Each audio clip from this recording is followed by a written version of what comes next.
Hi, I'm TeriLeigh, and this is the second live episode where I share my stories from my blogs through video. Today is Friday, December 9th, and the topic today is Confessions of a Power Yogi, how I got my breath back and how that taught me that less is more in my yoga practice.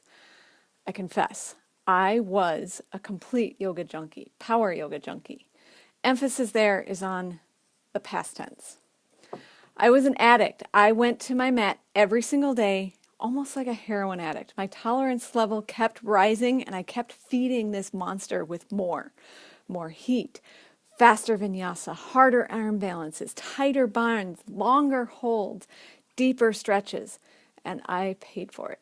I suffered as a result. I had knee pain, hip pain, low back pain, mid back pain, neck pain. Every type of pain you can imagine, I had that pain. The aches like slithered around my body like a lizard looking for a home, and it never really found one. It'd camp out here, and then it would camp out there, and then it would move up there, and sometimes it would go in all different directions like it had multiplied. I suffered adrenal exhaustion, tendinitis, ligament damage, joint strains, and so much more, all in the name of wellness. I did my practice with gusto, oomph, attitude, and intention. Way too much intention. All of my teachers were preaching what every yoga teacher does. Breath is the most important. But I wasn't paying attention to my breath. I was paying attention to how deep I could go, how much I could twist, how far I could balance, how long I could balance.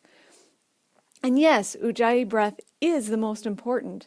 My breath could be heard through the whole room. I was so proud of my breath. It was like a train on the ocean, on the beach during a hurricane. It just kept going and louder. Yep, I was that girl.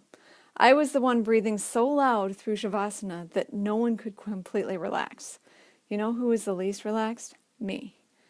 Then one day, I quit. I just quit. Power yoga, completely done. How did that happen?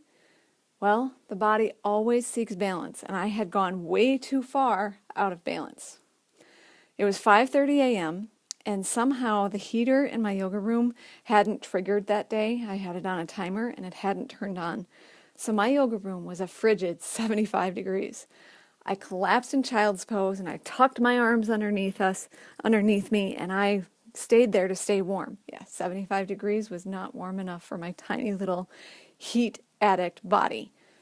And you know what happened? I fell back asleep. And I woke up about 10 minutes later to the sound of my own snore. And it was like this angel just knocked on the inside of my skull, and she sprinkled fairy dust and said, "Keep breathing like this."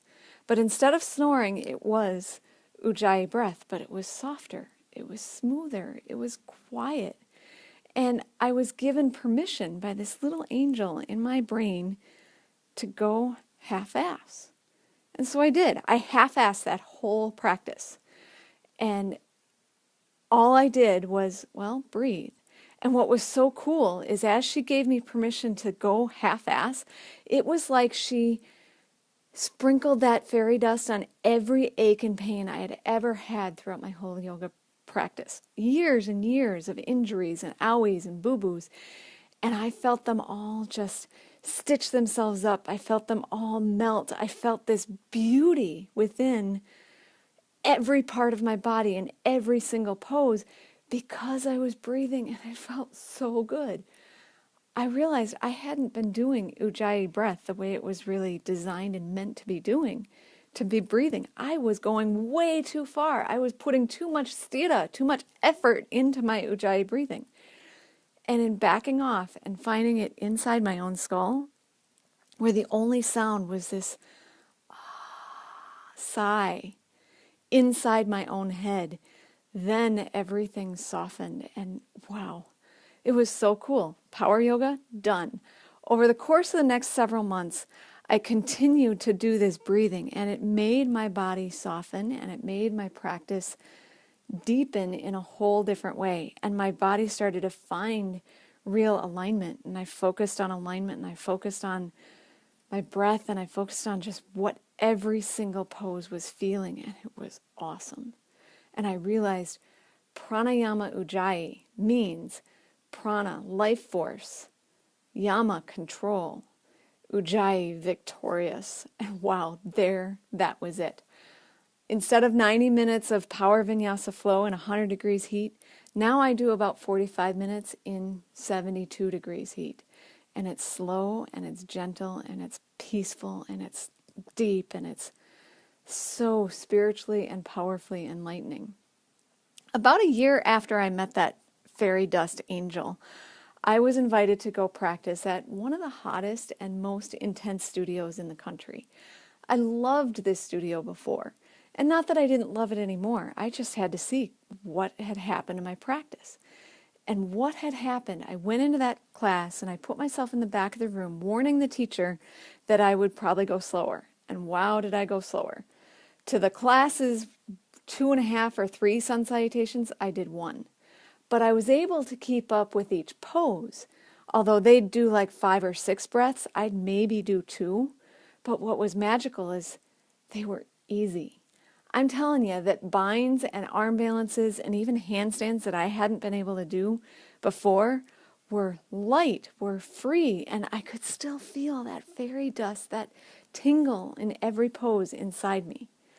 That was 3 years ago.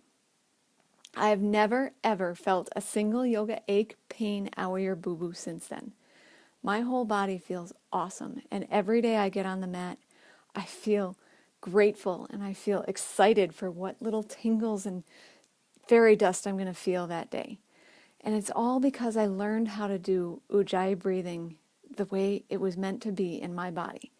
So I've created this course, Focused Breathing, for stress management, for yoga, for everything online, and it's based on how I've learned ujjayi breathing to be in my practice. I encourage you to go to my website, TeriLeigh.com, and find that course, Focused Breathing, and try it for yourself and see what that does to your practice. And it will bring you that balance of sthira sukha. Thank you, MJ, for sharing that. Sthira sukha. Sukha, that ease, that balance, comes with a very quiet, a very subtle ujjayi breath. And it doesn't happen in power yoga. Have a great day. See you tomorrow or Monday.